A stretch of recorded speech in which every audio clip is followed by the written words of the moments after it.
बिस्मिल्लाहिर्रहमानिर्रहीम, अस्सलाम वालेकुम। वज़ीर ख़ज़ाना इसहाक डार ने बजट पेश किया और उसके बाद इंटरव्यू दिया जियो न्यूज़ पर शाहज़ेब खानज़ादा को। अब इस इंटरव्यू में उन्होंने वो बातें की हैं कि माहिर माशियात और मामलात को समझने वाले, इंटरनेशनल लेवल की समझ बूझ रखने वाले लोगों ने सर पकड़ लिया है कि इसहाक डार ने क्या कह दिया। अब जब उनसे सवालात होते हैं तो कहीं वो दबाव में आते हैं, तो फिर कहीं कहीं वो इस तरह की बातें कर देते हैं। सिर्फ इसहाक डार ही नहीं, बल्कि अब तो खुर्रम दस्तगीर ने भी जनाब वो बातें कर दी हैं कि जो सब नजर आ रहा था, ये मानते नहीं थे, अब उन्होंने भी इतराफ़ जुर्म कर लिया है। दोनों चीजें मैं आपके सामने रखता हूं। पहले तो इसहाक डार की सुनिए कि जो कहते हैं जी हमने रीस्ट्रक्चरिंग के लिए, कर्जों को रीस्ट्रक्चर करने के लिए, नहीं दोबारा से कर्जों की अदायगी के लिए हमने मुज़ाकरात की तरफ बढ़ना शुरू कर दिया है। ये इतनी खौफनाक बात है, इसका मतलब है ये डिफॉल्ट वाली बात है। लेकिन क्या करते हैं, इंटरव्यू देते हैं, उसके बाद अगले दिन फिर आकर पोस्ट बजट प्रेस कॉन्फ्रेंस में कहते हैं कभी डिफॉल्ट नहीं होगा, वरना फिर कहते हैं जी दिसंबर तक तो डिफॉल्ट का खतरा नहीं है। $4 अरब से नीचे आ चुके हैं आपके ज़खायर, और उसके बाद कह रहे हैं जी हमने उसका आगाज कर दिया मरहले का रीस्ट्रक्चर करने के लिए, मतलब रीनेगोशिएट कर रहे हैं कि जी हम आपके कर्जे वापस नहीं कर सकते, तो इनका जो टाइम है वो हमारे साथ बैठकर तय करें, हम आगे आपको कर्जे देंगे। ये इसहाक डार के अल्फाज हैं कि हम कर्ज देंगे, वापस करेंगे, सारे करेंगे, लेकिन टाइम फ्रेम हमसे तय किया जाए। तो ये डिफॉल्ट होता है कि आप अपनी ऑब्लिगेशन, यानी आप पर जो पाबंदी है कि आपने इस वक्त में ये कर्ज वापस करना है, जब आप कहते हैं कि नहीं हम ये नहीं वापस कर सकते, तो ये सिर्फ उसको शुगर कोट करना है कि जी रिस्ट्रक्चर कर दें, और अगर वो रिस्ट्रक्चर हुए तो फिर पाकिस्तान को सहूलत मिलेगी, वापस करने हैं वो आगे जाकर। जाहिर है कि पहले से जो वक्त है वो भी और दीगर भी शामिल हो जाएंगे, क्योंकि इस हुकूमत ने पाकिस्तान की तारीख का रिकॉर्ड कर्जा, एक साल में पाकिस्तान का कुछ 34% कुल जो आज तक पाकिस्तान ने कर्ज लिया, एक साल के अंदर इन्होंने उसका 34% ले लिया। अच्छा, अब एक तरफ तो उन्होंने इसहाक डार साहब ने ये बात कर दी, फिर शाहज़ेब खानज़ादा ने ये बात की कि जी लोग आप पर, ये इंटरनेशनली जो ऑर्गेनाइजेशंस हैं, ममालिक हैं, IMF है, वो आप पर इतबार करने को तैयार नहीं है, आपकी हुकूमत पर इतबार करने को तैयार नहीं है। इसहाक डार साहब आप पर वो ट्रस्ट नहीं करते, ये बात की शाहज़ेब खानज़ादा ने। तो इस पर इसहाक डार साहब गुस्से में है, थोड़ा सा झुंझलाहट का शिकार हुए, कहते जी ये मैं आपके ये कमेंट्स पर बहुत गलत आपने कमेंट्स किए हैं। तो कहते हैं, फिर शाहज़ेब खानज़ादा ने कहा जी नहीं ये सवाल मैं कर रहा हूं, सवाल कर रहा हूं। तो बहरहाल अब आप सुनिए प्रेस कॉन्फ्रेंस में खुर्रम दस्तगीर क्या कह रहे हैं, मैं उनके अल्फाज आपके सामने रख रहा हूं। खुर्रम दस्तगीर साहब ये है वफाकी वजीर तवानाई, इन्होंने इस्लामाबाद में प्रेस कॉन्फ्रेंस की है। अब ये हेडलाइंस में है जो इन्होंने बात कर दी है, हेडिंग उसकी आप सुन लीजिए, यानी खबर की जो लाइन है वो सुन लें। दोस्त मुल्क हुकूमत पाकिस्तान पर एतबार करने को तैयार नहीं, खुर्रम दस्तगीर का एतराफ। दोस्त ममालिक जो 76 साल से पाकिस्तान के साथ दोस्ती निभाते आ रहे हैं, यानी जिनमें चीन है, सऊदी अरब है, मुत्तहिदा अरब अमारात है, ये ममालिक हैं, ये अब इस हुकूमत पर, इन्होंने कहा है कि इस हुकूमत पर एतबार करने को तैयार नहीं है। ये खुर्रम दस्तगीर वफाकी वजीर के अल्फाज हैं, वफाकी वजीर तवानाई। खुर्रम दस्तगीर का कहना है कि दोस्त मुल्क हुकूमत पाकिस्तान पर एतबार करने को तैयार नहीं, जिस तरह की मदद चाहिए वो नहीं मिल रही। हुकूमत पाकिस्तान इतनी ये बदनाम हो चुकी है, इतने ये झूठे साबित हो चुके हैं। मिफ्ता इस्माइल आए, वो जी प्रोग्राम ट्रैक पर ला रहे हैं, फिर इसहाक डार आए, उन्होंने सारा कुछ डिटेल कर दिया। इन्होंने ये कहा जी हुकूमत बदलने के बावजूद दोस्त ममालिक हुकूमत पाकिस्तान पर एतबार करने को तैयार नहीं, जिस किस्म की सपोर्ट चाहिए वो सपोर्ट करने को तैयार नहीं। भाई क्यों करेंगे आपकी सपोर्ट, आपने उनकी कौन सी बात मानी है? और फिर ये हर चीज, हर बात का इल्जाम, बस जी वो पीछे जो हुकूमत थी जी तहरीक इंसाफ ने कर दिया, तहरीक इंसाफ ने कर दिया, तो फिर आप लेने क्या आए थे जी? अब ठीक हो रहे हैं। इसहाक डार साहब की सुनिए, वो कहते हैं जी अब जो है ना, अब मुझे ठीक होने लगी है। और जब वो ये बात करते हैं तो पहले से ज्यादा बुरी हालत होती है। अभी भी हमारे माशियाती कह रहे हैं कि ये बात करने की क्या जरूरत थी रीस्ट्रक्चरिंग की, और अगर ये खुदा न खास्ता इन्होंने मुल्क के अंदर जो कर्जे लिए हुए हैं बैंकों वगैरह से, उस तरफ ये बात गई तो ये सारी तबाही आ जाएगी, बर्बादी आ जाएगी। ये इतनी खौफनाक बात है। फिर उनके शिकवे नहीं खत्म हो रहे इसहाक डार के, कहते हैं जी डिफॉल्ट की रट लगाने वाले ही इसी सूरत हाल के जिम्मेदार हैं। जबकि मिफ्ता इस्माइल क्या कह रहे हैं कि जी वो अभी भी नून लीग का हिस्सा है, विफाकी बजट पायदार नहीं। मिफ्ता इस्माइल की शदीद तनकीद सामने आ गई जी, वो कह रहे हैं कि ये जिस तरह का बजट बनाया ये चल ही नहीं सकता। यहां तक कहा जा रहा है कि ये सिर्फ 1-2 महीने का बजट है, क्योंकि उसके बाद तो वैसी इलेक्शंस में जाना है, और उन्होंने बजट भी इस तरह का पेश किया है कि शायद समझते इलेक्शंस में जाएं और आएगी जो नई हुकूमत आएगी या केयरटेकर सेटअप आएगा वो भुगते। तो ये नहीं कि कुछ नए बजट आने हैं, एक सीरीज आनी है बजट की, जिस तरह का उन्होंने बजट बनाया ये चल ही नहीं सकता। अच्छा, अब आप ये देखें कह रहे हैं जी दोस्त ममालिक कर्ज रीस्ट्रक्चर के लिए बात करने के मरहले में हैं। दोस्त ममालिक से ये जंग में खबर छप गई है, मैंने इसका अर्ज किया आपसे, दोस्त ममालिक से कर्ज रीस्ट्रक्चर करने के मराहिल में हैं। जियो के प्रोग्राम आज शाहजेब खानजादा के साथ में गुफ्तगू करते हुए वजीर खजाना इसहाक डार ने कहा कि दोस्त ममालिक से हम अभी से कर्ज को रीस्ट्रक्चर करने के लिए बात करने के मरहले में है कि अभी से हमने शुरू कर दीजिए, हम आपके कर्ज नहीं दे सकते अभी, तो जरा हमें टाइम और इसका फ्रेम चेंज करें। हम उनके मुकम्मल पैसे वापस करेंगे मगर कर्ज वापसी का दौरानिया बढ़ाने पर मुज़ाकरात करेंगे। IMF का नवा जायजा इस माह होना चाहिए, हमने तमाम शराइत पूरी की हैं। IMF को तो इस हुकूमत पर इत्मीनाद होना चाहिए, नहीं समझता IMF को इस बजट पर कोई इतराज होना चाहिए। IMF का रवैया पाकिस्तान के साथ गैर मुनसिफाना है।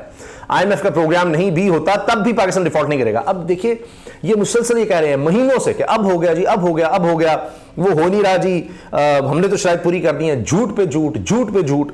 अब तो जनाब वो शहबाज शरीफ साहब पीछे कैसे रहते हैं, वो कह रहे हैं वजीर आजम MD IMF ने जुबानी वादा कर लिया, तमाम शराइत मिनो अन मान ली, अब मुआहदे में कोई रुकावट नहीं। ये ले जी इनकी अपनी सुन लीजिए, हमने सारी जुबानी मुआहदा कर लिया है, ये हो गया, बस ये दूध और शहद की नहरें बहने लगी हैं, अब हमें आप वोट दे दें अगले 5 साल के लिए, फिर देखें क्या होता है। आपने 1 साल भुगत लिया है और पाकिस्तान की तारीख का बदतरीन बजट भी कहा जा रहा है, बदतरीन कारकर्दगी भी कहा जा रहा है इस हुकूमत की। एपका और सिविल सेक्रेटरीट मुलाजमी नाखुश, बजट मुस्तरद कर दिया। अब ये एक तरफ तनख्वाहें भी बढ़वाई हैं, उसके बावजूद जनाब आप देख रहे हैं लोग परेशान हैं, वो अभी भी बजट मुस्तरद कर रहे हैं। अच्छा, इसके साथ साथ जनाब IMF का रवैया पाकिस्तान के साथ गैर मुनसिफाना इसहाक डार, यानी सारी दुनिया गलत है, हमारे अलावा सारे बुरे हैं। और ये पहले कहते थे जी IMF की तौहीन कर दी है वो साबिक़ वज़ीर ख़जाना शौकत तरीन ने और तैमूर सलीम झगड़ा ने, जो खैबर पख्तूनख्वा के वज़ीर ख़जाना थे, इन्होंने जनाब वो तौहीन IMF उसका चार्ज लगना चाहिए, इन पर मुकदमे होने चाहिए। अब कह रहे हैं जी IMF का रवैया पाकिस्तान के साथ गैर मुनसिफाना है। फिर ये तक कह दिया जी जियो पोलिटिकल, बस मैं कहूँगा जी वो हालात आए हुए हैं, बस इससे ज़्यादा मैं कुछ कह नहीं सकता चैनल पर। भाई आपने कह दिया, यही बातें हैं जिसकी वजह से IMF ने कहा जी आप कॉन्स्टिट्यूशन पर अमल करें, कॉन्स्टिट्यूशन पर अमल दरामद करें। और खुर्रम दस्तगीर साहब के लिए मैं गुजारिश कर दूं कि चीन के वज़ीर ख़ारजा पाकिस्तान आए और 1971 के बाद जब पाकिस्तान के 2 टुकड़े हो गए थे, 2 लख्त हो गया था, उसके बाद ये पहली दफ़ा था कि चीन की तरफ से इस तरह की स्टेटमेंट आए। उनके वज़ीर ख़ारजा ने खड़े होकर उनके साथ खड़े थे बिलावल भुट्टो ज़रदारी, और परेशान हो गए थे कि ये क्या हो रहा है, ये क्या बात कर दी चीन के वज़ीर ख़ारजा ने। आकर कह दिया कि जी आप अपने मामलात पहले पॉलिटिकल स्टेबिलिटी लेकर आएँ, अपने मामलात हल करें, अपने अंदर इस्तेकाम लेकर आए और उसके बाद फिर हम मुआशी इस्तेकाम के लिए आगे बढ़ें, हम मिलकर आगे काम करें। तो आपने तो उसके बाद और बढ़ाकर कर दिया, इस्तेकाम के आपने लाना था।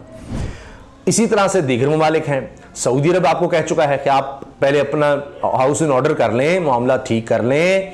उन्होंने मिस्र को भी ये पैगाम दिया कि जब हम अपने मुल्क में इस्लाहात लेकर आ रहे हैं तो आप लाएंगे तो फिर आगे चलेंगे। अब ये बात है जी, वो पहले जैसी मदद की थी जी अब नहीं कर रहे, अब ये नहीं हो रहा, वो नहीं हो रहा, खुद कुछ नहीं करना, खुद बस अपने जनाब जितने MNA MPs हैं उनमें जनाब बस बांटें, दौलत बांटते चले जाएं, रकम बांटते चले जाएं, उधर कुछ नहीं देखना। फिर कहते हैं जी वो मिफ्ता इस्माइल को सुना रहे हैं पाकिस्तान डिफॉल्ट नहीं करेगा, री इमेजिनिंग वाले पाकिस्तान को डराना बंद करें। ये अपने ही लोगों पर अब जो है ना तनकीद इन्होंने शुरू कर दी है, दूसरों ने क्या करना है। डॉन में एक्सपेंशनरी बजट कहा गया है, एडिटोरियल लिखा गया है, जितने अखबारात हैं, जितने हमारे माशियात हैं, उन्होंने कहा है कि जी ये बड़ा खौफनाक है, कुछ समझ नहीं आ रही इन्होंने क्या सोच के ये काम किया है, लेकिन ये बर्बादी की तरफ ले जा रहे हैं, जानबूझ के ले जा रहे हैं, या इनमें कैपेसिटी नहीं है और तारीख के बदतरीन वज़ीर ख़जाना साबित हो रहे हैं इसहाक डार साहब। और आने वाले दिनों में, ये चंद हफ्तों की बात है, ये सारा जिन्होंने ये गोरख धंधा बनाया ना, 2 नंबरियाँ की हैं, मैं इस पर तफसील से बात कर चुका हूँ पिछली वीडियोज़ में इसहाक डार के हवाले से, वो देखिए कि कहाँ कहाँ इनकी जो चीज़ें हैं वो पकड़ी गई हैं, वो ज़रूर वीडियो देखिएगा। अच्छा जी, गवर्नमेंट ट्रिब्यून लिख रहा है government debt driven budget draws criticism ahead of elections. कह रहे हैं जी कि ये इतना कर्ज का इन्होंने किया हुआ काम कि कर्ज के सूरत में ही हम चला लेंगे मुल्क, ये सिर्फ इलेक्शंस के लिए इन्होंने किया है और इस पर सब अब क्रिटिसिज्म कर रहे हैं। तो जब यहाँ पर क्रिटिसिज्म हो रहा है तो दोस्त ममालिक भी देख रहे हैं कि ये क्या कर रहे हैं। तो ये बात आप देखिए कि तहरीक इंसाफ की तरफ से भी होती थी कि जी ये दोस्त ममालिक जो हैं उनको साथ नहीं मिला रहे, उधर से इनको उस तरह से मदद नहीं मिल रही, वो भी समझ रहे हैं कि एक अनपॉपुलर गवर्नमेंट है, इसके पास टाइम का नहीं पता। IMF भी ये कह रहा है कि जी कॉन्स्टिट्यूशन में रहते हुए आप अपने मामला हल करें, IMF का ये काम नहीं है कि वो ये बातें करें, लेकिन हालात इन्होंने ऐसे पैदा कर दिए कि IMF कह रहा है जी कि आप आइन में रहते हुए अपने मामला करें। दोस्त ममालिक भी ये बात कर रहे हैं, वो भी देख रहे हैं कि इस हुकूमत का पता ही नहीं कब तक है, क्या इनकी सोच है क्या नहीं है। तो अब ये सारा इल्ज़ाम जी तहरीक इंसाफ को देना कि जी सारा कुछ उनका था, तो फिर बिलावल साहब ने जो रिकॉर्ड दौरे किए हैं, शहबाज शरीफ ने जो रिकॉर्ड दौरे किए हैं, फिर उनका क्या फ़ायदा। ये नाम ले रहे हैं खुर्रम दस्तगीर की, जी तुर्की हो गया, चीन हो गया, अमेरिका हो गया, सऊदी अरब, यूएई, ये हमारी उस तरह मदद नहीं कर रहे जिस तरह इनको करनी चाहिए, जिस तरह करनी चाहिए उस तरह नहीं मदद कर रहे, और पता नहीं अब आप क्या चाहते हैं। तो बहरहाल जनाब ये है लेटेस्ट, ये है इनकी कारकर्दगी। जो कहते थे जी वो तहरीक इंसाफ के दौर में, इमरान खान के दौर में बड़ी तबाही हुई, खारजा ताल्लुकात तबाह हो गए, ये हो गया वो हो गया, और अब अपनी बारी आई है तो जी हमने तो बड़ा ज़बरदस्त कर लिया था। जब इतना अच्छा आपने कर लिया था खारजा ताल्लुकात को, तो फिर आपको यूँ कहना पड़ रहा है कि जी दोस्त मालिक अब उस तरह मदद नहीं कर रहे जिस तरह उनको करनी चाहिए। वाह, एक तरफ कहते हैं बेगर्स कांट बी चूजर्स, तो भिखारियों की कोई अपनी इज़्ज़त तौक़ीर नहीं होती, कोई अपनी ख्वाहिश नहीं वो कर सकते। तो ये तो आपका लीडर शहबाज शरीफ जब कहेगा वज़ीर आज़म के तौर पर, तो बाकी क्या होगा। जब जा कहेंगे जी मैं मांगने नहीं आया लेकिन मजबूरी है, तो फिर जब इस तरह से हैं, जो मांगने आता है फिर जो देने वाला है वही सोचेगा कि कितना देना है, कैसे देना है, देना भी है नहीं देना, तो अब शिकवा किस बात का। यही आपकी कारकर्दगी, और ये हमेशा याद रखी जाएगी, परेशान ना हो आप। और अभी मैं बार बार अर्ज़ कर रहा हूँ कि सिर्फ आप देखिएगा चंद हफ्तों के बाद ये जो बजट है इसके असरात जब आपको महसूस होंगे, तो फिर अंदाज़ा होगा कि असल इन्होंने किया क्या है, कितना ख़तरनाक हमारे साथ ये खेल खेला गया है। और शेख रशीद ने भी कहा है कि जी अगर तो IMF के साथ मुआहिदा हो गया तो और बात, वरना इस बजट की कोई अहमियत नहीं है, कोई चक्कर ही नहीं है। ये एक बिल्कुल ही फजूल सी एक एक्सरसाइज इन्होंने की है इस तरह का बजट देके। अगर IMF साथ नहीं आता, पाकिस्तान के ये जो कर्ज़ का प्रोग्राम है आगे नहीं चलता, तो आगे फिर बहुत ख़तरनाक और खौफनाक हालात हैं, और ये सिर्फ चंद हफ्ते हैं, उनमें चीज़ें वाज़ेह हो जाएगी। अल्लाह हाफ़िज़।